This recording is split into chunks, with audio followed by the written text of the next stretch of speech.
పేతురు, నీకోసం ప్రాణం ఎత్తా, అంత నమ్మకస్తుంది ప్రభా, ఏందనుకుంటున్నా నా సంగతి నీకు తెలియదు, వీళ్ళందరూ వేరు నేను వేరు, వీళ్ళందరూ చెంచలం, నేను ఫుల్ కాన్ఫిడెన్స్తో చెప్తున్నాను, నిశ్చయతతో చెప్తున్నాను, నేను చచ్చిపోతాను నీకోసం అవసరం అయితే. అయిపోయింది. కొన్ని గంటల్లోనే 3 సార్లు అబద్ధం ఆడాడు. అబద్ధం ఆడి 3వసారి శపించుకోవటం మొదలుపెట్టాడు. ఏంది ఇప్పటికి 2-3 అడుగుతున్నారు, తడకోసారి వచ్చి అడుగుతున్నారు, నువ్వు యేసు శిష్యుడు కదా, యేసు శిష్యులు ఒకడు కదా అని అడుగుతున్నారు. నేను కానీ ఆ యేసు శిష్యుడిని అయి ఉంటే ఇట్టపోవాలి అట్టపోవాలి శాపాలు పెట్టుకుంటారే. అది శపించుకోవటం అంటే. నేను ఎరగను మొర్రో అంటే నువ్వు తీసావు అంటారేంది, నేను కానీ అది తీసుంటే ఇట్టపోవాలి అట్టపోవాలి అంటారే. ఏందండి ఇంకా అర్థం కాలేదా? శాపాలు పెట్టుకుంటాం, వాళ్ళే శాపాలు పెట్టుకుంటాం. అది ఆ మెట్టుకు వచ్చాడు.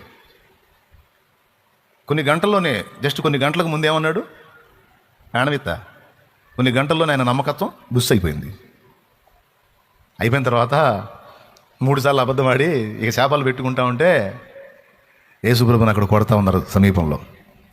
ఆయన దెబ్బలు తింటా ఉన్నాడు.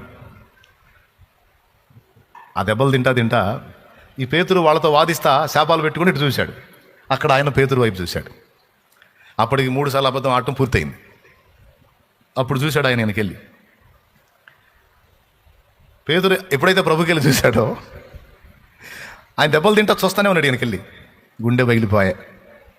ఏమనిపించిందండి మీకైతే? ఏమనిపించింది? అరే కొన్ని గంటల ముందే నా ప్రభుత్వం నమ్మబలికానే, నిజాయితీ కలిగిన అన్నాను, నమ్మకస్తుండ అన్నాను, స్థిరమైన అన్నాను, ప్రాణం ఇస్తాను అన్నాను, ప్రాణం కాపాడుకోవడానికి ఆయన ఎరగనని చెప్పానే, ఆయన చేతి ఆహారం తిన్నాను, ఆయన రెక్క కింద పండుకొని నిద్రపోయాను, ఆయన పాదాల దగ్గర కూర్చున్నాను, నా కాళ్ళు గడిగాడే నా ప్రభు. అయ్యో ఇంత పాపం చేశానండి నేను, ఇంత దుర్మార్గంగా వ్యవహరించానేంది నేను, నా ప్రభు కళ్ళ ముందు నేను అబద్ధం ఆడానేంది. ఒకసారి గుండె కదిలిపోయింది పేతురుకి. అక్కడ నుండి చూశాడు. ఆ చూపుల అంతరం ఏంటో తెలుసా? చూసావా భక్తుడా, బయటపడింది నీ బతుకు అని వెటకారపు చూపు కాదు. ఆ చూపులో ఉన్న అంతరం ఏంటంటే, సిమోను, నన్ను ఎరగనని 3 సార్లు అబద్ధం ఆడావు, అయినా నిన్ను ప్రేమిస్తున్నాను.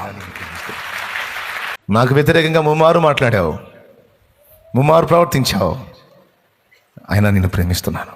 ఇప్పుడు చెప్పు, నువ్వు నమ్మకస్తుడువా, నేను నమ్మకస్తున్నా? ఇంకా గుండె కదిలిపోయి అక్కడ లేడిక వెలుపలికి పోయి సంతాపపడి ఏడ్చెను అని రాసుంది. ఏమని ఏడ్చుంటాడో తెలుసా? అయ్యా నువ్వు నమ్మకస్తుడు అయ్యా, నేను అపనమ్మకస్తుడినయ్యా, దొంగనయ్యా, అబద్ధికుడినయ్యా.